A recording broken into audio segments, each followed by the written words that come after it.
Синоќ беа одиграни 4 надпревари на меморијалниот турнир во мал фудбал Благој Статов во Струмица. Хотел Статов со 0-3 беше поразен од екипата на Струмица. Во вториот меч, НП Транс од Зубој ведра мебело турнево приреде вистински спектакл со 9 погодици, а конечниот исход беше триумф за екипата на Ведра Мебел од 4-5.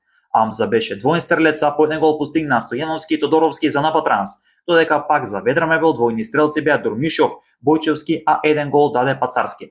Во 22 часот НП Транс од Зубово доживеа вистински поток и загуби од Цонев Емија со резултат од 2-7. По еден гол за поразената екипа постигнаа Тодоровски и Спасовски, а за победникот двојни стрелци беа Димков и Стојановски, а по еден гол постигнаа Димовски, Мишевски и Тасевски. Последниот меч, екипата на Агрос Мартот Штип со петарда стигна до победа, откако со 1-5 славеше над Цонев Емија. Панов постигна хет-трик за Штипени, а по еден гол постигна Алиевски Шабан, а пак за поразениот тим Мишевски беше единствен стрелец. Вечера на програмата се 3 надпревари. Од 21 часот Хотел Статов против Авелино Бутик, од 22 часот Владко Петров Чардаклија против Токи Едно Кукево, а од 23 часот Токи Едно Кукево со втор меч против Истони ЖП. Спортска мрежа Минимски покровилта на овој спортски настан.